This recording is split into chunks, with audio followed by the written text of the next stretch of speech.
O piloto do Enola Gay encara o horizonte enquanto a bomba explode em Hiroshima, tentando se convencer de que é um sacrifício pelo bem maior. O japonês incrédulo de uma cidade próxima testemunha Hiroshima ser devastada em um segundo por uma explosão avassaladora jamais vista. A bomba atômica foi o mal necessário? Eu sou o Felipe Sampaio. E eu sou o Bruno Campos. Bem-vindos à Resenha Épica!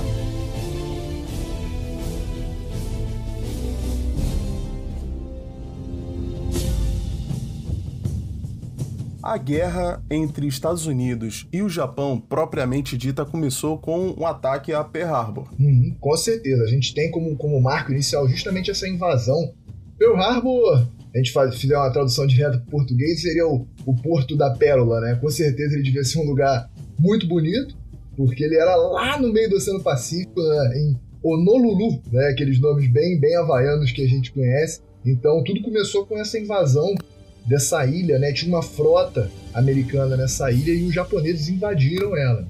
Na verdade, foi um ataque ali bem rápido, né? Isso. Onde os japoneses tentaram destruir o maior número possível, né? Tanto de navios quanto de edifícios ali e armazenamento de recursos. Inclusive, o ataque inteiro, ele durou menos de 2 horas. Foi muito rápido. Exatamente. Eu falei uma invasão, não foi uma invasão propriamente dita, porque o pessoal não entrou lá, né, invadiu com tropas. Realmente foi um ataque extremamente coordenado, né, a partir de 2 porta-aviões japoneses, em que a principal arma utilizada pelos japoneses foram justamente os aviões, né, foram mais de 350 aviões. Eu não consigo imaginar uma cena assim. Imagina, se olhar para o céu, né, hoje quando a gente está perto de aeroporto, ver um avião chegando depois do outro, assim, uma coisa espaçada. Imagina você ver 350 aviões. Provavelmente eles estavam distribuídos cada um em seu escalão militar, mas imagina 350 aviões no céu. Deve ser uma coisa assim, ao mesmo tempo impressionante e assustadora. E entre esses aviões você tinha bombardeiros, caças, torpedeiros. Era toda uma ação extremamente complexa, né, com diversos equipamentos, e ela foi muito efetiva por parte dos japoneses. O oriental, ele tem uma visão tão diferente da nossa, cara. Ele tem uma cultura, né, uma religião, um modo de pensar tão diferente.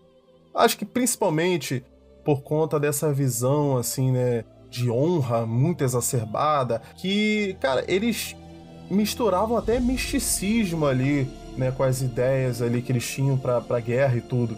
Pra você ter noção, esse ataque de Pearl Harbor, ele foi motivado principalmente pelo comandante, né, Yamamoto, que tinha lido um livro sobre uma guerra, um livro de um britânico, foi, acho que de 1925. Esse livro, se eu não me engano, se chama Guerra no Pacífico, alguma coisa assim, né, traduzindo numa tradução livre para português.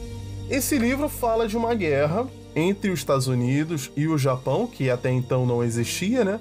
E ele fala que iniciava com um ataque a uma base militar exatamente no Pacífico, uma base militar americana no Pacífico. Então, outros acontecimentos que estavam descritos nesse livro aconteceram parecidos, né? E que no livro se diziam prelúdios para essa guerra. O Yamamoto leu isso e achou que fosse um sinal. Para ele, aquilo ali era uma premonição. Então, esse ataque ele foi planejado de acordo com esse livro, para você ter noção. Papo de profecia, o maluco devia achar que tinha que fazer aquilo ali, senão os astros não iam se aliar, o mundo ia acabar. Aquilo ali reforçou a ideia para ele, né, de que daria certo. Tava escrito no livro. Que doideira. E os Estados Unidos com certeza não estava esperando, né, que isso fosse acontecer. Foi uma coisa assim que surpreendeu toda a nação. Até porque, inclusive, os Estados Unidos ele não tinha declarado estar em guerra, né? Ele não estava participando da Segunda Guerra ativamente. Ele estava dando um apoio aos aliados, né? Mas, em teoria, ele estava por fora do conflito, né? Ele estava se mantendo neutro ali, entre aspas. Ele já tinha um posicionamento mais ou menos consolidado, né? Já tinha muita diplomacia, muita comunicação, tinha muito canal de inteligência, né? Interceptando mensagens, e isso é muito bem aproveitado, muito bem visto no filme que tem exatamente o nome dessa invasão, que é o filme Pearl Harbor. Então eles tinham talvez uma ideia do possível ataque, só que como você falou, como eles não tinham feito a declaração de guerra ainda, eles não estavam esperando de verdade, né? A inteligência assessorou o escalão superior e eles não tomaram uma atitude propriamente dita, né? E aí, quando o ataque realmente aconteceu, não tinha ninguém preparado, não tinha ninguém, digamos assim, a postos, né? Olhando para o céu, esperando o pessoal chegar. O ataque aconteceu em dezembro de 41 e, a partir daí, os Estados Unidos declarou guerra ao Japão e os aliados do Japão, né, os aliados do eixo, né, na Segunda Guerra, que eram a Alemanha e a Itália, declararam guerra aos Estados Unidos também. E isso aí fez com que os Estados Unidos fosse participar da Segunda Guerra Mundial também. Exatamente. A gente sabe que foi uma participação definitiva, mas aí a gente deixa um outro episódio para falar sobre a Europa, para falar sobre outro contexto. Hoje aqui é a parte do Japão, mas tem uma coisa interessante que você falou, que os Estados Unidos, no dia seguinte, ele já fez a sua declaração oficial de guerra contra o Japão, só que o Japão, antes do ataque de Pearl Harbor, ele tinha, de fato, assinado a sua declaração de guerra, só não tinha divulgado. Tu acredita nisso? Então é como se, tipo assim, não, eu tô brigando contigo, mas você não sabe. Tá ligado? Então aconteceu dessa forma, tudo muito por debaixo dos panos, assim, sabe? Uma coisa muito realmente organizada de uma forma até obscura, sabe? Esse ataque.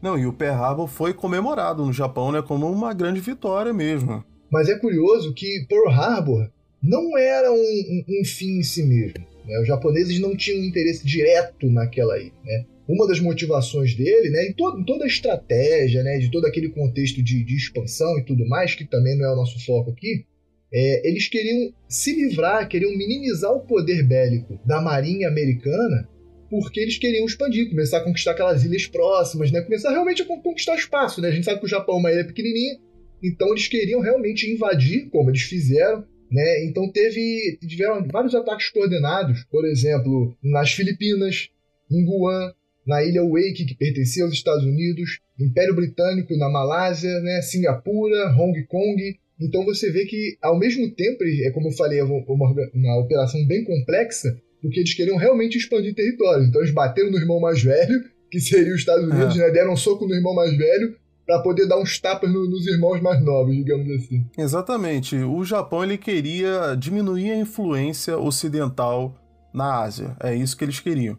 O Japão, que era esse império que estava em expansão, né, como você falou, eles queriam ter uma supremacia na Ásia. Eles se sentiram desrespeitados nos acordos após a Primeira Guerra Mundial, né, pelos outros países ali, os países da Europa, que não os viam como iguais, né? A gente tem que deixar claro que isso tudo, entre aspas, começou até com uma questão racial, uma questão de preconceito racial, onde o Japão falou assim, cara, quer saber? Então eu vou mostrar que eu sou superior sim, entendeu? Eu vou unir toda a Ásia, né, sob o meu comando, né? Eu sou o superior, o povo superior aqui. Eu vou mostrar para esses ocidentais que eu mando na Ásia, eu vou tirar esses caras daqui, entendeu? Tanto que o Japão, ele tinha uma postura extremamente violenta, né, e supremacista ali com outras etnias asiáticas, né? Escravizavam coreanos, né? Dizimavam os chineses e tudo, então eles estavam demonstrando força. Exatamente, já estava rolando, por exemplo, a Segunda Guerra Sino-Japonesa. Quando a Segunda Guerra Mundial começou, irmão, os japoneses já estavam brigando há muito tempo, entendeu? Com outros ali da região asiática, como você falou, buscando essa expansão territorialista. E após esse ataque, que os Estados Unidos estavam dormindo, eles acordaram, declararam guerra, e a primeira resposta dos Estados Unidos foi uma operação muito interessante, que é bem evidente no filme também, que eu já citei, o filme Pearl Harbor, que após esse ataque eles realizam a operação Doolittle. Doolittle, que era o sobrenome, né, do coronel que articulou essa operação. Então, 4 meses após o ataque de Pearl Harbor, eles mandam bombardeiros, né, que a gente sabe que é um avião maior do que aqueles caças pequenos, né, aquela coisa que a gente vê bastante filme de ação, assim, aqueles caças menorzinhos. Então, o bombardeiro ele é um avião maior, mais pesado, que na época não se tinha uma doutrina, o pessoal não sabia que dava para lançar bombardeiro, que era um avião muito maior, de porta-aviões, porque a pista de um porta-aviões, que é um navio, é muito menor que uma pista terrestre. E aí eles fazem essa proeza, né? Aí o filme mostra eles retirando tudo que era material que eles não iam usar para deixar o avião o mais leve possível, tipo assim, retiram blindagem, as metralhadoras para levar só a tripulação e as bombas que eles iam usar para atacar. Né? Então eles partem de porta-aviões, invadem Tóquio, que era a capital, né? Ou seja, mostra que assim, eles conseguiram entrar no território japonês mesmo, na capital, e bombardeiam diversas fábricas, diversas instalações estratégicas. Então, embora tenha sido um ataque pequeno, com poucos aviões, se comparado com o de Pearl Harbor, por exemplo, mas eles têm um efeito, principalmente na moral dos japoneses, muito grande. E o que é mais incrível ainda dessa operação é que, como eu falei, o bombardeiro é gigantesco, ele não pode pousar no porta-avião. Então eles atravessaram o Japão, foram para a China e pousaram na China. Então quem quiser saber o que rolou depois disso, vai lá ver o filme, que é bem bacana, é bem interessante isso aí. E esse foi o ponto de partida para a grande, que a gente chama de Batalha do Pacífico. Né? A gente tem muito filme americano sobre a Segunda Guerra Mundial que se passa na Europa. Então você vai ter aquelas tropas do exército mesmo, né? Muito tanque, a gente vê muito filme, né? Muito tanque, muito soldadinho marchando e tal, e aí acaba que não tem muita mídia, ou pelo menos não tanto quanto, não tem muita mídia de batalha naval, que eu particularmente acho uma coisa interessantíssima, né? A movimentação de tropas, né? Daqueles navios gigantescos, aquelas corvetas, aquelas fragatas. Então você vai ter diversos embates entre o Império Japonês e os Estados Unidos, né, a partir da declaração de guerra em si, que acontece ali no Pacífico. Né? Uma delas, foi uma das primeiras, foi a Batalha do Mar do Coral. Né? Os japoneses acreditavam, nesse momento, erradamente, que os americanos não tinham tantos porta-aviões. Por quê? Porque eles tinham destruído um monte de embarcação lá em Pearl Harbor. Então eles achavam, não, beleza, agora tá... Vamos continuar nas operações que eles estão fracos. Só que dois dos grandes navios que foram danificados, eles conseguiram recuperar a tempo, né, os americanos. Então eles voltaram para portos, teve a manutenção e voltaram para o combate. Então acabou que essa invasão de Pearl Harbor, ela teve um efeito muito grande, mas que foi reparado rapidamente pelos Estados Unidos, que a gente sabe que era extremamente industrializado nessa época. E nessa batalha do Mar do Coral, que foi algo assim que estava mais vantajoso para os japoneses, eles acabaram perdendo o porta-avião Chorro. Bom, agora provavelmente eu vou errar na pronúncia aqui, não falo japonês, as palavras são difíceis. Então eles perdem o porta-avião Chorro, né? Tem o seu porta-avião Shokaku e Zuikaku, deve ser isso aí mais ou menos, também danificados, ficam fora de combate. Então realmente a coisa estava ficando apertada para os japoneses. Os japoneses, eles tiveram muitas perdas, né? Tanto de vida quanto de material nessas batalhas aí. Teve a Batalha de Midway também, que eles perderam 4 porta-aviões, né? Entre vários navios também. E Guadalcanal, acho que é isso, né? Guadalcanal, onde eles perderam quase 20 mil homens. O Império Japonês estava se expandindo, então ele já tinha invadido e ocupado diversos territórios, diversas ilhas ali na região. Guadalcanal, por exemplo, ficava no nordeste da Austrália, né? Então já bem distante do Japão aí. Então todo o movimento americano, após a declaração de guerra, foi, assim, digamos, uma espécie de reconquista e libertação. Por exemplo, na série The Pacific, você vai ter uma cena bem característica em que eles chegam após essas batalhas ali na região da Austrália, em que eles chegam nas cidades australianas e o povo se sente, sabe, os australianos se sentem libertados mesmo, né? Aquela figura de, pô, fomos libertados da expansão imperialista japonesa. Guadalcanal foi um exemplo dessa batalha. Você também citou a Batalha de Midway, que provavelmente foi a maior batalha aeronaval da história da Segunda Guerra Mundial. Aeronaval por quê? Para ficar bem claro. Pô, na Segunda Guerra Mundial, a utilização de aviões, ela foi muito exponencial, né? Na Primeira Guerra Mundial você ainda tinha um pouco de participação de aviões, obviamente decolando de pistas terrestres, mas era uma coisa muito mais de reconhecimento, né? Eles mapeavam o território, não tinha muito aquela coisa do caça mesmo, a que a gente chama de dogfight, né? Um caça perseguindo o outro, aquela coisa que hoje em dia tem um monte de joguinho. Isso é uma coisa mais da Segunda Guerra Mundial, a coisa de lançar aviões, de porta-aviões no meio do mar, sabe? Isso é uma coisa muito da Segunda Guerra Mundial. E essa batalha de Midway, ela mostra bem isso, porque o objetivo dos navios é sempre derrubar o quê? O porta-avião inimigo, né? Pra quem jogou batalha naval aí, você quer sempre derrubar o porta-avião inimigo, porque o porta-avião inimigo lança um monte de avião, um avião torpedeiro, avião bombardeiro, tudo que é tipo de avião, então ele é realmente o maior recurso de uma frota naval. E essa batalha de Midway, né, aconteceu aos arredores da ilha de Midway, ou atol de Midway. Eu fiquei muito curioso quando li isso aqui. Que diabos é um atol? Né? Então, Eu não sei o que é um atol. Atol é um tipo específico de ilha. É uma ilha vulcânica que ela vai cedendo. Agora, porra, até geografia tem aqui no Resenha Épica, hein? Então ele vai cedendo ali, vai erodindo, e aí fica uma espécie de ilha com um lago no meio. Tá? Então, quando é uma ilha com um lago no meio, é um atol, beleza? E um exemplo de atol que tem nessa região aí, que eu vou citar mais pra frente, uma historinha curiosa, é o atol do Bikini também, mas aí mais pra frente eu falo isso. Então tem diversas ilhas, diversos atóis nessa região, e essa batalha de Midway realmente os japoneses tentam trazer os americanos para uma armadilha, para uma emboscada, né? Só que quando a gente fala armadilha, emboscada de uma frota, é uma coisa extremamente vultuosa, né? Imagina uma frota com diversos navios e tal. Eles não conseguem, rola falha de comunicação, rola falha de inteligência, de levantamento de dados, e mais uma vez os americanos, em sequência, têm uma vitória sobre o Império Japonês, com a Batalha de Midway.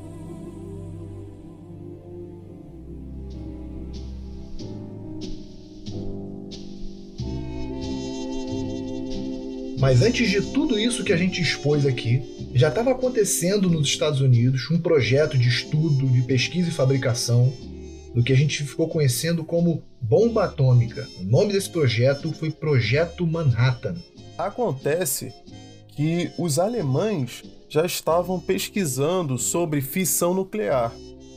Sabendo disso, vários cientistas, principalmente o húngaro Leo Szilard, né, que era um judeu refugiado, ele tentou demonstrar esse risco que seria dos nazistas desenvolverem uma bomba com essa nova tecnologia, né, uma bomba atômica. Então, ele escreveu uma carta endereçada ao presidente dos Estados Unidos, que era o Roosevelt na época, e ele convenceu Albert Einstein, que já era extremamente renomado nessa época, extremamente respeitado, convenceu Albert Einstein a assinar essa carta, atestando que era verdade, que aquilo ali realmente poderia acontecer, né?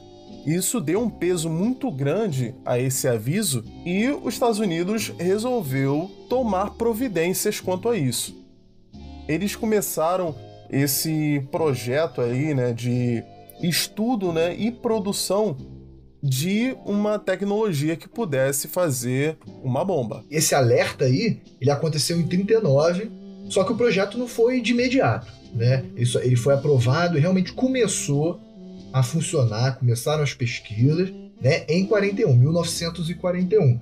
Inicialmente ele não recebeu assim tanta verba, né, tanta atenção do governo, mas depois do ataque a Pearl Harbor, intensificou muito isso. O governo realmente começou a aplicar ali, começou a investir naquilo ali, começou a dar importância devida para aquilo ali, né? E esse projeto chegou a consumir 10% da energia americana, né? Somando todas as suas fábricas, todos os seus centros de pesquisa, cara, 10% da energia americana. Então, assim, coitado de quem pagou a conta de luz. Mas pra você ver, tipo assim, o governo tava realmente investindo muito pesado nesse projeto.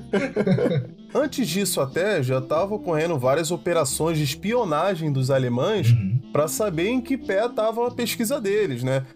A principal foi a Operação Alsos, né? Que eles chegaram até a sequestrar cientistas alemães, né? Para descobrir como estava a pesquisa.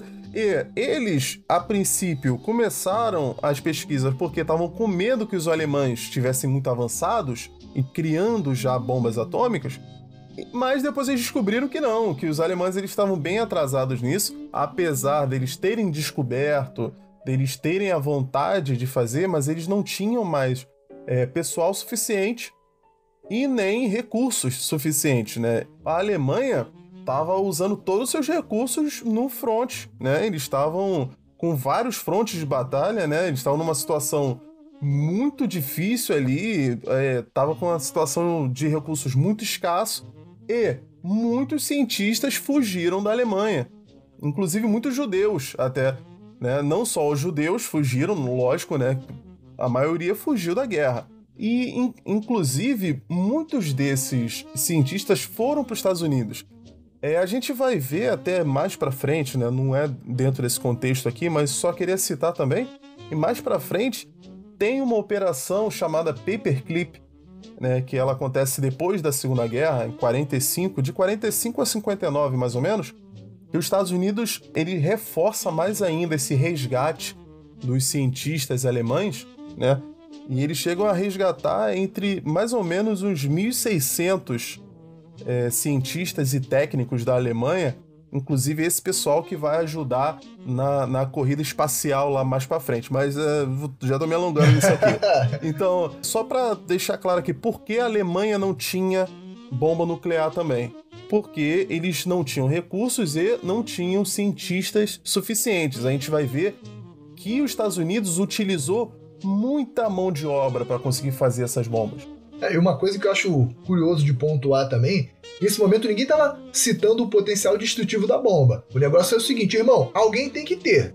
Esse alguém, melhor que seja os Estados Unidos, né? Então o pessoal fugindo, óbvio, né? Na Alemanha nazista tinha diversas perseguições, principalmente aos judeus, né? Então o pessoal já tinha um motivo óbvio, aparente para sair de lá, né? Mas realmente o pensamento era, não, se alguém vai ter a bomba, o melhor é que sejam os americanos, né? Eu acho isso bem interessante. Você falou que realmente isso englobou muita gente participou desse projeto e ele tinha, dentro do território americano, várias sedes para diversos fins, né? Fins estratégicos, fins logísticos, né? Então você tinha, por exemplo, uma sede que foi em Los Alamos, que é norte do estado do Novo México, né? Então essa base especificamente ela foi criada para estar longe de possíveis ataques navais, né? Só dava para acessar lá por estrada, por exemplo.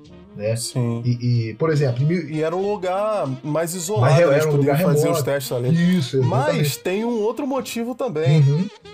A gente vai falar aqui que um dos principais nomes é o Oppenheimer, né? Isso, mas só adiantando que eu vi que, na verdade, um dos maiores motivos para eles terem escolhido o Novo México, né, Los Alamos ali, é que o Oppenheimer tinha um rancho próximo. E ele queria ficar perto de casa, né? E dizem que isso aí contou muito para a escolha. Não, eu não julgo ele em hipótese alguma, né? Nem ele, nem o cara que aceitou a proposta dele, porque assim, o cara era um cientista que ele foi o nome principal ali, foi o cara que coordenou, estava à frente de todo o projeto de pesquisa. Então, pô, realmente o cara quer ficar próximo de casa. Quem sou eu para dizer que não, né? O cara vai desenvolver uma tecnologia desse tamanho, né? Por exemplo, e essa base de Los Alamos, por exemplo, em 44, tá? Isso já depois desse contexto aqui inicial que a gente tá falando, mas em 44 já moravam 6.000 pessoas lá. Entendeu? Então era toda uma estrutura entre físicos, metalúrgicos e químicos, né? Então já se montava toda uma estrutura em prol daquela pesquisa ali, né? Uma outra sede que tinha, por exemplo, era Oak Ridge, no Tennessee, né? Durante 2 anos ela ficou a quinta maior cidade do estado, justamente por causa dessa superpopulação de pessoas trabalhando na sede ali também. Tinha Chicago, né? E uma coisa que eu acho interessante é que muitos dos trabalhadores envolvidos, além deles se comprometerem e não revelar nada, porque obviamente isso era uma coisa secreta, né? Como você falou, já tinha espião nazista, espião externo querendo ver, querendo descobrir, querendo se aproveitar das pesquisas ali. Então o pessoal tinha carta censurada, telefone grampeado, né? Estavam proibidos de receber visitas externas. Então, assim, era um projeto muito grande. Acho que realmente tinha um controle maior ainda para não vazar informação, né? Inclusive, cara, a maioria desses trabalhadores não sabia o que estava fazendo. É mesmo? Tem isso também. A grande maioria não sabia. Cara, quem sabia exatamente mesmo o que estava acontecendo eram menos de uma dúzia de pessoas. Então essa foi a forma mais efetiva, né, de segurar o segredo. Exatamente. Menos de 1.000 sabiam que eles estavam trabalhando com energia atômica, energia nuclear. Menos de 1.000. E menos de uma dúzia sabia que eles estavam fazendo uma bomba. Entendeu? Então era uma coisa tão secreta que, inclusive, o próprio vice-presidente não sabia. Que isso, cara? Que doideira. O Truman, que depois a gente vai ver que vai passar a ser o presidente após a morte do presidente, né, que era o Roosevelt. Ele só fica sabendo do projeto Manhattan após a posse, depois que o presidente morre. Nem ele estava sabendo disso. Isso é muito louco. Imagina, quando o cara sumiu, ele vem com uma ideia genial. Ele senta, no primeiro dia que ele senta lá, né, com todos os seus generais, comandantes e políticos, ele senta e fala: rapaziada, tive uma ideia. Vamos construir uma bomba atômica. Aí os caras viram e falam, mano, já tem, tá ligado? E como é que eu não sei disso? Aquela situação constrangedora, né? Todo mundo na mesa, assim, um olhando pro outro, assim, né? O maluco atestando a própria incompetência porque não sabia, tá ligado? Presidente, Não, mas na verdade, cara, nessa época aí, basicamente ninguém sabia o que era isso. A gente já tem uma bagagem, né? A gente cresceu vendo esses filmes, né? E essas séries, né? E a gente sabe que é bomba atômica. Mas, na verdade, o impacto da bomba atômica, ele é tão grande justamente porque ninguém sabia o que era isso. Isso era uma tecnologia extremamente nova. Tava muito no campo teórico ainda, né? Essa coisa de fissão nuclear e, sei lá, física quântica ainda tava. Não sou nem um pouco dominador desse assunto, mas eu acho que ainda era uma coisa muito nova, assim, pros cientistas e pras pessoas comuns, principalmente. Com certeza, esse pessoal tava descobrindo o que era isso, entendeu? Eles não estavam só produzindo, eles estavam descobrindo o que era. Cara, um dos nomes muito importantes desse projeto foi o general Leslie Groves, né, que ele foi o diretor do projeto. Esse cara, ele era um engenheiro militar muito famoso, inclusive ele que supervisionou a construção do Pentágono, entendeu? E ele que deu a ideia, né, do nome Projeto Manhattan. Por quê? Na verdade, esse projeto ele começou em Manhattan mesmo. E, a princípio, eles tinham escolhido um nome Desenvolvimento de Materiais Substitutos. Justamente para dissuadir, né? Para as pessoas não saberem do que se tratava. Esconder, né? Mas ele mudou, o Groves deu a ideia de mudar para Distrito de Engenharia de Manhattan. Essa era a plaquinha que tava ali na sala de pesquisa deles. Não gostei, não gostei. Pouquíssimo original, tinha que ter um nome, megalomaníaco, muito doido, com números grandes, tá ligado? Pra chamar bastante atenção. Chamar bastante atenção. Então, cara, eles tentaram dissuadir como se fosse, assim, só mais uma secretaria ali de fiscalização, de repente, né, de construção do estado ali.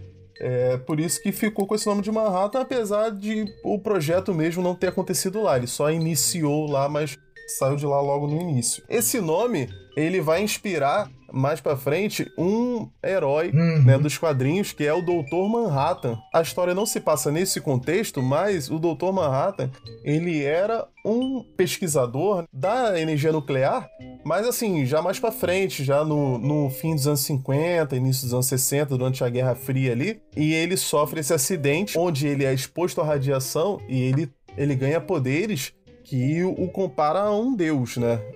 O Dr. Manhattan, ele surge assim, e ele é chamado dessa forma justamente, um apelido, assim, pejorativo, né? Uma piada, né?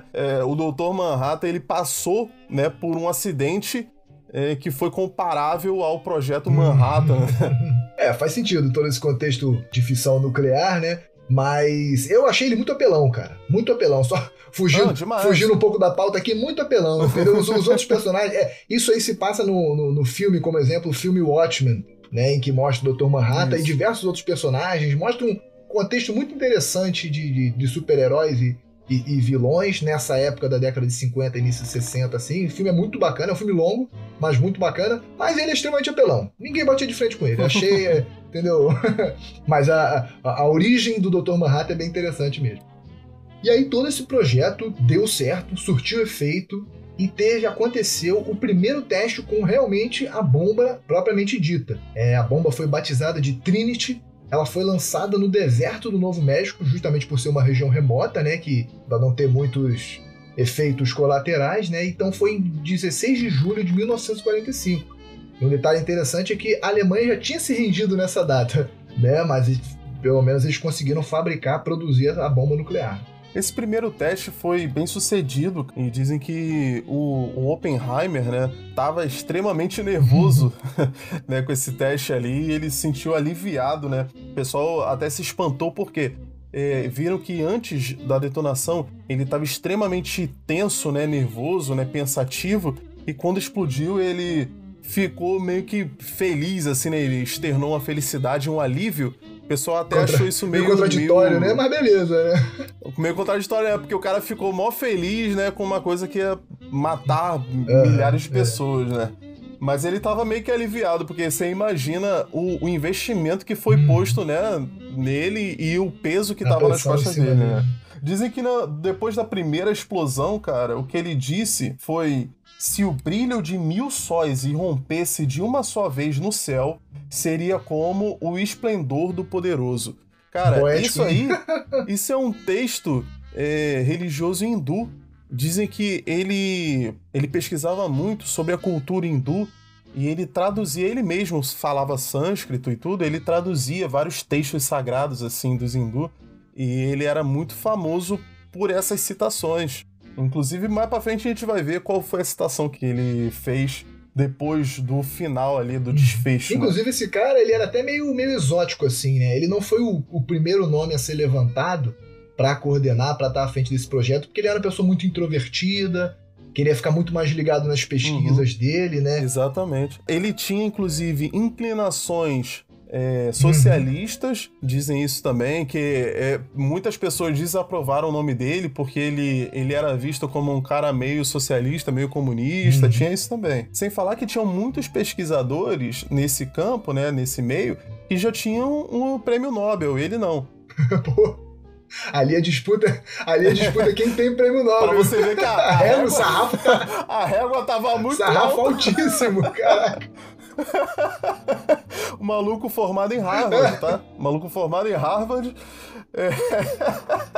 extremamente especializado, entendeu? Um cara era conhecido de Albert Einstein, entendeu? Amigo de Albert Einstein, os caras olhavam pra ele e falavam assim, pô, esse cara aí, pô, mas não tem nem prêmio Nobel, isso me lembra até a série The Big Bang Theory, que eles ficam jogando na cara do Howard toda hora que ele não tem um doutorado, né? Tipo, o maluco é um engenheiro sinistro, mas não opina não que tu não tem doutorado. Ficam jogando isso na cara dele. E, inclusive, esse nome, né, Oppenheimer, vai ter, se eu não me engano, um filme agora, né, que a gente não falou. Quem vai fazer o papel dele é o Cillian Murphy, que é o... Qual o nome? É o Thomas Shelby, do Peaky Blinders. O cara, excelente ator, excelente escolha pra interpretar esse papel, com certeza.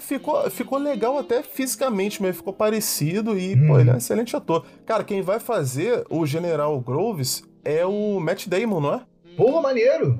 Ele tá diferentão, cara, que o general era mais gordinho, né, tal, assim, mais velho, e ele tá, pô, conseguiram deixar ele bem caracterizado, tá bem interessante. Nesse filme vai aparecer até o Albert Einstein, que não tava nem tão envolvido assim, mas ele vai aparecer também. Não tinha como deixar de fora, né? Faz um clickbait desse, não tem como. Com a participação de Albert Einstein, pô, não tinha como deixar isso fora.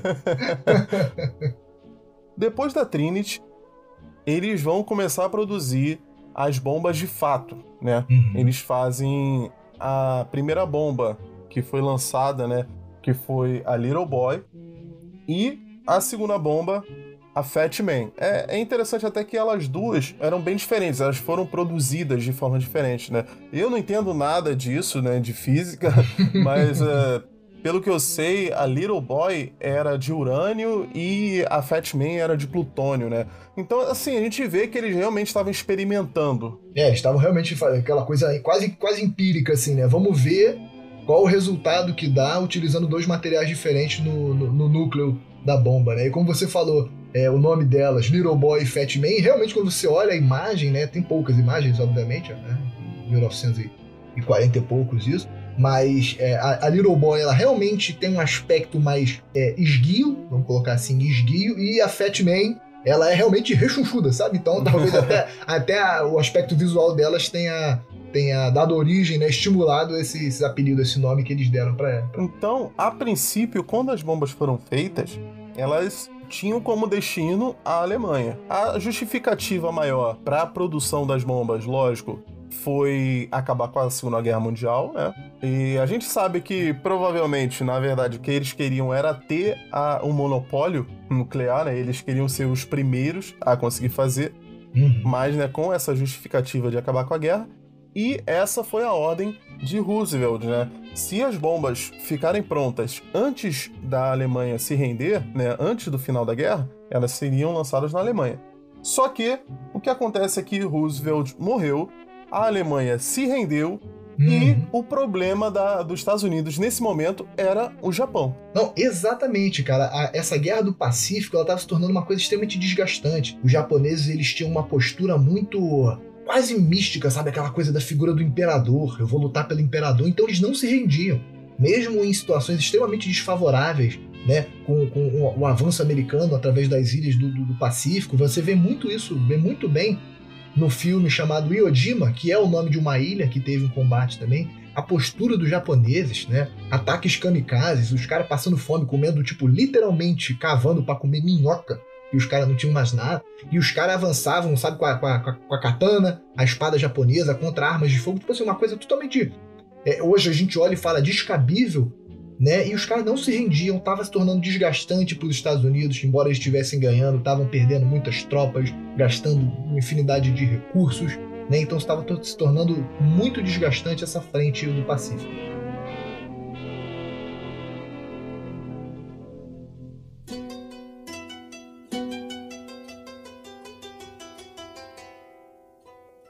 Com a morte de Roosevelt, caiu nos ombros do presidente Truman, né, que era o vice, decidiu o que fazer com isso. Ele, que como a gente já falou, não sabia nem que existia bomba atômica até então, não sabia nada sobre o Projeto Manhattan, ele assume, logo depois ele fica sabendo do projeto, ele fica sabendo das bombas, e primeiro ele emitiu uma declaração chamada Declaração de Potsdam, que exigia a rendição incondicional ou a destruição total do Japão. Ele manda isso para o imperador japonês e não recebe nenhuma resposta durante 11 dias. 11 dias depois da emissão dessa declaração, o bombardeiro Enola Gay sobrevoa o Japão, né? Sobrevoa Hiroshima, portando ali no seu interior a bomba chamada de Little Boy, e a gente vê pela primeira vez um país ser atacado por uma bomba nuclear. Little Boy explodiu mais ou menos ali uns 60 metros do solo, né, de Hiroshima. Ela explodiu ainda no ar, matando ali imediatamente mais ou menos umas 80 mil pessoas, né, e posteriormente acabou matando, né, pela radiação nuclear, muitas outras pessoas, muitos milhares de pessoas mais, né. Inclusive, uma curiosidade interessante que eu mesmo não sabia, né, não tinha esse conhecimento, a bomba ela não explode quando toca no chão. Eu acho que a gente tem muito essa figura por causa de jogo e filme, né? Que a gente acha que qualquer bomba lançada de avião ela só vai explodir quando bater no chão, né? E não foi isso, como você falou. Ela aconteceu a 60 metros de altura ali. E isso talvez seja até uma coisa mais destrutiva ainda, né? Porque... Não, com certeza é. O motivo exatamente, é esse. Para se tornar mais destrutiva. E como você falou, foi o primeiro lançamento de uma bomba atômica numa cidade, num país, mas não foi o último, como a gente bem sabe, né? Isso aconteceu em 6 de agosto, na cidade de Hiroshima, e porém dia 9 de agosto, apenas 3 dias depois, houve um novo lançamento, dessa vez na cidade de Nagasaki, também outra cidade japonesa, em que atingiu aproximadamente 74 mil mortes, né? Entre a explosão na hora, né? A explosão em si e as consequências daquilo ali, né? A bomba que foi lançada foi justamente a Fat Man, aquela que a gente já tinha citado também. E um fato que é bem interessante, tem um documentário específico sobre o lançamento das bombas, em que ele vai falar que a bomba de Hiroshima, ela foi, como é que eu vou dizer, ela aconteceu exatamente de acordo com o planejamento americano. O bombardeiro lançou a bomba exatamente onde tinha que ser lançado, ela teve o seu potencial destrutivo maximizado. Enquanto a de Nagasaki não, porque a cidade era uma encosta de uma montanha, é próximo de um relevo que dificultou o voo e o lançamento da bomba.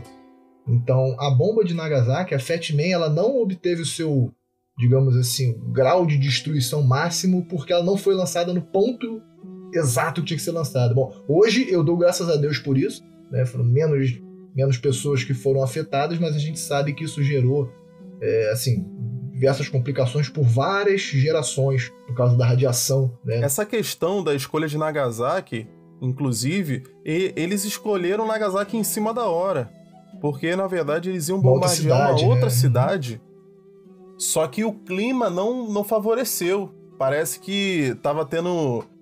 Nessa outra cidade estava tendo muitos ventos e tal, isso ia atrapalhar. Eles decidiram por Nagasaki, assim, era um dos nomes que estava na lista, né, uma das cidades da lista, mas não era a principal ali para ser bombardeada, mas eles decidiram bombardear, principalmente porque ela era local de uma indústria de base, né, e teve muito menos baixa, principalmente porque como você falou, as colinas ali protegeram, mas também foi uma perda muito grande para o Japão, porque eles perderam várias indústrias de base nesse dia. Pois é, mas uma coisa que me incomoda muito é que não tinham alvos militares ali, sabe? Mas eu acho que a gente pode falar isso mais pra frente, né? Uma curiosidade sobre uma das bombas, né? Vou falar aqui da Little Boy, só para o pessoal ter um aspecto visual, conseguir imaginar bem a bomba. Ela tinha 3 metros de comprimento, ou seja, ela é grande, assim, grande em comparação com uma pessoa, né? Em comparação com o avião, ela é uma coisa pequena. Só que ela pesava 4 toneladas. Cara, tu consegue imaginar uma coisa que tem 3 metros de comprimento, mas tem 4 toneladas? Cara, aquilo ali tinha uma massa gigantesca que eu, inclusive, não consigo imaginar um avião levantando esse negócio aí, né? Mas foi um bombardeiro, né? Um bombardeiro convencional que lançou essa bomba. Era um B-29, né? B-20, se não me engano. O B-29. Que foi adaptado para conseguir carregar isso aí. A princípio, eles tiveram até dificuldade para uma coisa carregar mesmo. Com esse peso, né? Acho que era só o piloto e a bomba mesmo. Não podia levar mais nada, nem um lenço de papel ali pro maluco, ou um óculos escuros para ele colocar no rosto quando tivesse a explosão. E ela foi lançada a uma distância entre 500 e 600 metros acima da cidade. Assim, eu acredito que seja perigoso até pro piloto, né? Tá relativamente perto para você lançar uma bomba com esse potencial tão destrutivo, né? Eu acho que é até redundante falar que foi uma perda enorme pro Japão, né? A gente já falou que eles perderam muito do poderio industrial deles em Nagasaki, e em Hiroshima, né, foram mais de 80 mil pessoas. Só que eu acho que é importante a gente pontuar aqui, deixar bem claro, que eles não atacaram bases militares, eles atacaram cidades. Então, desses 80 mil que foram mortos imediatamente, não todos os mortos, tá? 80 mil que morreram na hora, que foram vaporizados. Tem noção? Foram vaporizados. Cara, o calor que essa explosão gera é maior do que o sol. Você consegue imaginar isso? Quando eu li isso, eu tive que ler 2 vezes, porque parece bem impossível, mas é um calor tão grande, cara, que vaporizou as pessoas. Na cidade, até hoje, existem o que eles chamam de sombras, né? Das vítimas, que na verdade, o que acontece? O calor era tão grande que ele queimou o solo, e onde tinha uma pessoa, ele queimou tipo por 1 milésimo a menos, e isso cria uma sombra, isso cria uma silhueta ali. Cara, isso fica marcado para sempre. Entendeu? Pra você ver o quão forte foi aquilo. Então, eles vaporizaram no instante ali 80 mil, e desses 80 mil, menos de 20 mil eram combatentes. Nesse meio aí, tinham inclusive não só japoneses, civis japoneses, mas também nesse local tinham muito coreanos que eram prisioneiros de guerra. Inclusive, são, por alguns pesquisadores, eram chamados de escravos até, né? Dizia-se que eles viviam no regime de escravidão mesmo, porque o Império Japonês realmente era muito impiedoso nessa época. Então, a gente vê que a grande massa, cara, era de inocentes. Não que, os combatentes merecessem morrer, mas assim, eram pessoas que estavam fora do conflito, que pagaram o preço, entendeu? E sem falar que, não são só 80 mil pessoas, né? Tipo, só de quantidade de feridos ali que estavam, né, nos arredores ali do raio da explosão, foi mais de 70 mil pessoas. Então, você imagina que a explosão tinha uma força tão avassaladora que tem gente, cara, que passou o resto da vida com fragmentos de vidro, de janelas que estouraram no corpo. Assim, foi uma coisa absurda, cara. As poucas pessoas que sobreviveram foram só as que estavam no subsolo ali, que estavam nos porões de prédios preparados para terremotos, né? Que lá, como eles passam por muitos terremotos, eles têm alguns prédios que são muito reforçados. Mas a população mesmo vivia em casas muito mais simples, muitas pessoas viviam até naquelas casas que são feitas de madeira e papel. Sim, né? Aquela coisa bem, bem típica japonesa, né? A gente tem que falar também que mesmo antes disso, durante essa guerra, os Estados Unidos já estavam bombardeando eles, né, com bombas normais, né, entre aspas, né, vamos dizer, bombas normais, eles já estavam convencionais, e eles já estavam destruindo muitas cidades já há muito tempo durante a guerra, entendeu? E muitas pessoas foram mortas, assim. Então, esse não foi o primeiro ataque.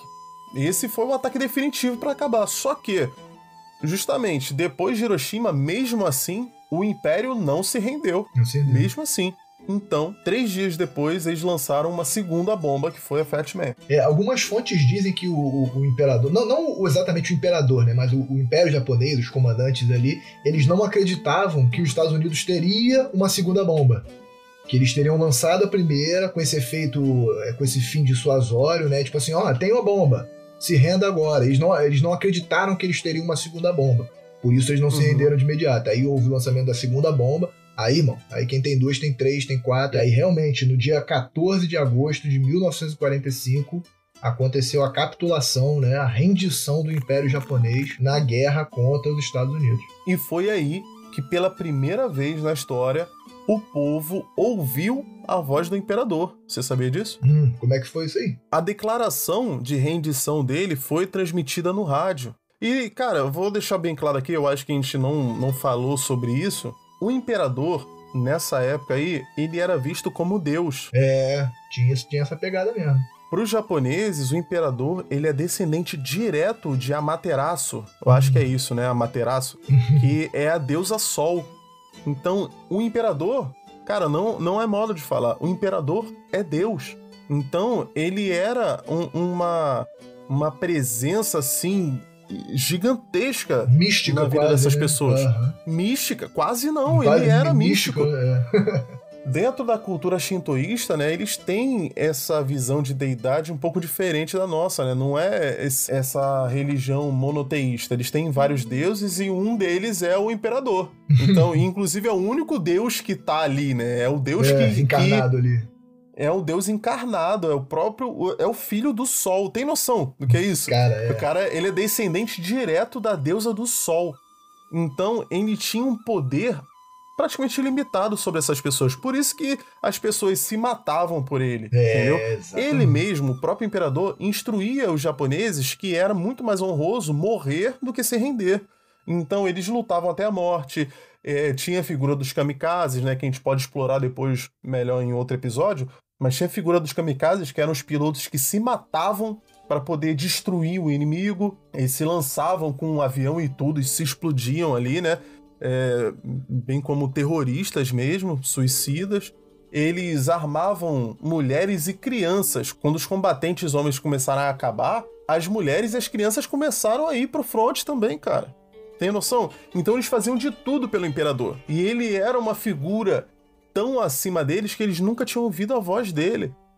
Pela primeira vez, eles escutam a voz do imperador, o Deus na Terra, o Deus encarnado, dizendo que, o cara que justamente falava pra eles, impulsionava eles pro combate, dizia que era mais honroso morrer do que se render, esse cara falou pela primeira vez que eles iriam se render para manter vivo a cultura japonesa. Porque senão, eles, na visão deles, todos eles iriam morrer.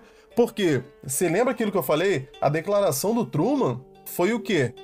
Rendição incondicional ou destruição total. Dizimar então você vê um verde aí, você vê um blefe, né? Na verdade, o Império Japonês não acreditou e teve a primeira bomba. Isso. Aí eles falam, não, é só essa. Aí teve outra bomba. E o cara pensou, meu irmão, eles vão bombardear tudo. Vai uma por uma, até sobrar eles vão destruir o Japão, vão morrer, todos nós vamos morrer. Então, aí eles finalmente se renderam. E outro fato curioso é que uma das condições da rendição dos japoneses é que o imperador seria isento de qualquer... Não exatamente culpa, né? Mas assim, não poderia ser julgado por crimes de guerra e tal. Tipo assim, ele ficou isento de tudo. Sabe? Todos os culpados responsáveis foram os generais. Eu acho interessante citar aqui também uma fala do próprio Oppenheimer, né? Que é chamado de o pai da bomba, né? O diretor da pesquisa, né? Ele, como eu já disse, né, que era um aficionado, né, pela mitologia hindu e tudo, sobre esses ataques, depois, numa entrevista, ele falou o seguinte: sabíamos que o mundo não seria o mesmo. Alguns riram, algumas pessoas choraram. A maioria das pessoas ficou em silêncio. Lembrei-me da linha de escrita hindu, o Bhagavad Gita, né, onde Vishnu está tentando persuadir o príncipe de que ele deve cumprir o seu dever e, para impressioná-lo, assume a forma de vários braços e diz: "Agora me tornei a morte, o destruidor de mundos." Suponho que todos pensávamos assim, de uma forma ou de outra. Essa frase, cara, "me tornei a morte, o destruidor de mundos", ela frequentemente é atribuída ao próprio Oppenheimer, né? Como se ele tivesse criado isso, né?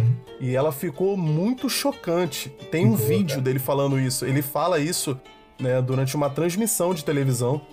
E, cara, é muito chocante você ver um homem falar isso sobre o dele, atentado, né? Sobre o atentado ali que matou tantas pessoas.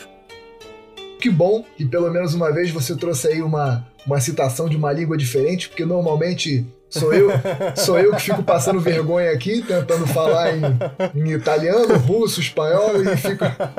Eu evito ao máximo. Você agora descobriu por quê que avisou evitar.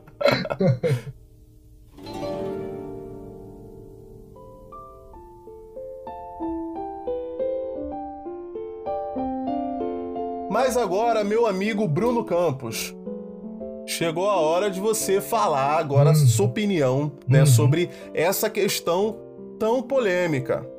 A bomba atômica evitou um mal maior? Cara, eu vou tentar não dissertar muito. Você me conhece, pô, sou bem palestrinha. Somos, né? Esse aqui é um programa para palestrinhas. Para palestrinhas, exatamente. Exatamente. Eu acredito que a bomba atômica, para fins de dissuasão, né, que é aquela coisa de demonstração de força, a gente sabe que no contexto militar tem muito disso. Às vezes é você enfeitar o pavão mesmo, parecer mais do que você é, ou mostrar que você tem arma maior para realmente coagir o cara que tá brigando contigo ali. E uma forma de afirmação de soberania nuclear, né? Que então só os Estados Unidos tinha aquilo. Né? Então isso carregava muito cunho político, que eu acho algo muito válido. Tá? Você ter produzido a bomba atômica, principalmente porque como a gente expôs, a intenção era combater os nazistas com isso, né? Então acho muito válido. Né? A guerra já estava durando vários anos, estava uma coisa desgastante para todos os lados, ninguém aguentava mais guerra, então eu acho válido, porém acho que ela foi utilizada de maneira totalmente desproporcional. O que eu vou falar para exemplificar isso? O ataque a Pearl Harbor, que a gente citou, ele foi posteriormente considerado no julgamento de Tóquio como um crime de guerra. Tá? Então isso foi um julgamento que funcionou entre 1946 e 1948. Né? Quem criou foi o general Douglas MacArthur, também um cara bem famoso aí da Segunda Guerra Mundial, onde vários militares foram presos. Né? Então Pearl Harbor foi considerado um crime de guerra. Esse ponto que eu quero deixar. O ataque japonês à ilha de Pearl Harbor foi considerado um crime de guerra. E não encararam dessa forma o lançamento das bombas de Hiroshima e Nagasaki. Chega a ser meio bizarro, né? E tiveram muito mais mortos, principalmente civis. Querendo ou não, Pearl Harbor era um porto naval, militar, que tinha ali toda uma frota americana. Tá? Isso é um ponto. Um outro ponto aqui é porque eles não lançaram a bomba, por exemplo, em Tóquio, que a gente sabe que era a capital.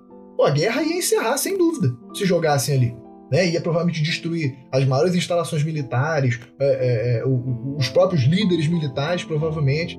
Os americanos tinham a consciência, eles tinham a visão de que aquilo ali era um potencial comercial para eles. Né? Eles podiam se aproveitar disso no futuro. Então não era interessante. Aí eles foram lá e jogaram as bombas em cidades menores. Mas aí o que eu acredito? Cara, a demonstração de força ela é válida. Eu acho que eles poderiam ter sim utilizado as bombas, com um potencial destrutivo muito menor, jogando em alguma região inóspita, porém próximo da costa. Né? Claro, isso ia trazer efeitos colaterais, mas assim, eu acho que da forma que foi feita foi extremamente cruel, desproporcional e pior de tudo, ninguém fala disso como se realmente fosse uma coisa ruim. O lançamento da bomba foi um ato heróico dos Estados Unidos contra o Império Japonês, que era algo tido como tão ruim. Né? Então eu acredito que que sim, ela foi um mal necessário, porém utilizado de forma totalmente incorreta. Dessa vez eu que vou fazer questão de dizer que eu discordo de você. Beleza, tá aí pra isso, estamos aqui pra isso. Porque, cara, pra mim, foi um ato totalmente covarde, foi um atentado terrorista, foi uma crueldade sem tamanho, e eu vou te falar por quê. Se, além do motivo óbvio, né, da quantidade de mortos, principalmente civis, além disso, como você falou, poderia ter sido jogado, né, numa zona ali que não tinha habitantes, por exemplo. Sim. Essa questão foi levantada dentro do Projeto Manhattan. Os próprios cientistas fizeram um abaixo-assinado para o presidente Truman, pedindo que a bomba não fosse jogada sobre cidades. Eles deram... Essa ideia existia dentro do Projeto Manhattan. Entendi. Eles tinham a ideia de jogar ou no mar, ou até mesmo tinham pessoas que deram a ideia de jogar no Monte Fiji, que era um símbolo japonês, né, muito grande, que não ia matar... assim, falar não matar ninguém é complicado, né? Porque o raio é muito grande e tem a radiação e tudo, mas assim, os danos seriam imensamente menores. Sim. Só que tem muitas outras questões aí. Primeiro, cara, por que não jogaram na Alemanha? Ah, não, porque já tinham vencido a guerra, né, contra os alemães. Mas, cara, já tinham vencido a guerra contra os japoneses também, cara. Os japoneses não ofereciam mais nenhum risco e já estavam acabados. A marinha deles foi totalmente destruída. Totalmente destruída, exatamente. O Japão não tinha mais marinha. O Japão, que é uma ilha, não tinha mais marinha. Não tinha barco, caraca, não tinha barco nem pra pescar, né? Que perigo esse cara oferece, mano. Esse cara tá armando crianças. Porra, é só deixar ele lá, cara. Agora sai, desocupa a porra da ilha e deixa eles lá. Mas o que acontece é que, primeiro, os Estados Unidos queriam invadir o Japão sozinhos. Eles não queriam ter que dividir com a União Soviética, como aconteceu em outros países. Eles queriam ter o controle total ali, né? Esse é o primeiro ponto. O segundo ponto, eles queriam demonstrar força para a União Soviética. Você acha que a União Soviética estava fazendo o quê? Tava ali doida querendo fazer uma bombinha também. Agora, o terceiro motivo, e na minha opinião o pior de todos, era que eles queriam testar. Tudo foi feito como teste. Tudo isso. Eles jogaram numa cidade populosa porque eles queriam saber que efeito uma bomba atômica faria numa cidade. Ponto. Esse é o maior motivo. Não é acabar com a guerra. Não é. Você pode ter certeza disso. Eles queriam saber qual é a reação no corpo humano, qual é a reação no centro de cidade, qual é o raio. Porque, cara, eles não sabiam o resultado que ia ter, não. Inclusive, eles acreditavam que tinham até uma pequena chance dessa explosão queimar a atmosfera ali e dar uma merda gigantesca. Poderia, tipo assim, ter um raio absurdo, destruir, sei lá, um continente. Eles não faziam ideia do que isso ia fazer. Cara, que doideira. Ainda bem que não destruiu, né? Imagina que porra... Então, isso foi um teste, mano. Eles testaram com pessoas, eles testaram com a população de uma cidade inteira. Foi isso que eles fizeram, entendeu? De 2 cidades, né? De 2 cidades, exatamente. E aí entra justamente aquela questão racial que você já citou também, né? Por que não jogar na Europa? Né? Exatamente. Quer testar o efeito numa cidade? Não, aí jogou lá nos japoneses. Né? Um povo de etnia diferente, um povo de cultura diferente, né? Realmente tem isso aí. Então, cara, infelizmente, eu não vou passar pano, não. Eu sei que eu vou ficar aqui vou ficar sendo visto como o anti-Estados Unidos aqui, entendeu? E eu não tô nem aí, porque, sinceramente, cara, isso aí foi uma demonstração de força totalmente exagerada, uma demonstração de crime de guerra, de terrorismo, entendeu? E de imperialismo americano. Porque a gente tá falando de imperialismo japonês, mas os Estados Unidos é um império sem imperador, entendeu? Exatamente. A quantidade de países, de territórios anexados pelos Estados Unidos, a gente não tá falando aqui. Então, cara, eu não vou nem me alongar mais, não. Deixa um episódio pra isso. Imperialismo americano. Exatamente. Foi totalmente desmedido e isso não foi pra acabar com guerra nenhuma. Não justifica nem um pouco. Essa é a minha opinião. Muito bem exposto, muito bem. Mas não concordo, tem que falar. Aquele bom e velho não concordo, é isso aí. Mas e você que tá ouvindo aí, o que você acha? Você acha que foi justificado? Você acha que foi por um bem maior? Fala pra eles, Campos, como é que eles podem falar com a gente? Pessoal, entra no Instagram, segue a gente lá, @resenhaépica. Tem postagem ao longo da semana, deixa seu comentário, fala pra gente o que vocês acharam do episódio, se vocês concordam comigo, se vocês concordam com o Felipe Sampaio, se não concordam com nenhum dos dois, que também é muito bom, a gente quer cada vez mais assuntos pra discutir. Deixa lá sugestões de temas. Pô, você gosta da Segunda Guerra Mundial? Fala sobre alguma batalha específica que você queria saber, deixa lá pra gente, a gente vai dar um feedback, vai fazer um episódio. Tem um monte de postagem ao longo da semana também, pô, muita curiosidade histórica bacana. Segue lá, deixa um joinha. Deixa um joinha lá no Spotify, isso é muito importante para ajudar a gente na nossa divulgação, tá? E pessoal, a gente fica por aqui, até a próxima. Valeu!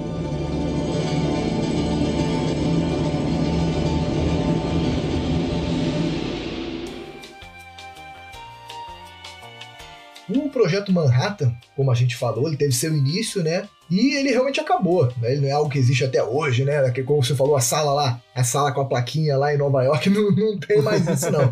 Em 1946, ele virou a Comissão de Energias Atômicas dos Estados Unidos.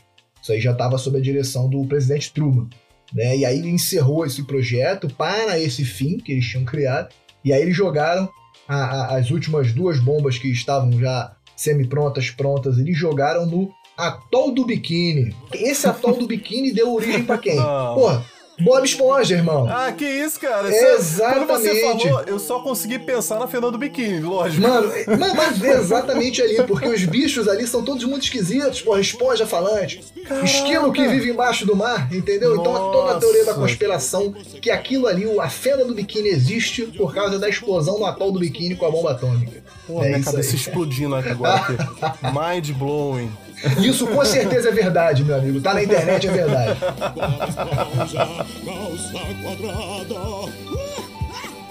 Bob Esponja Calça Quadrada.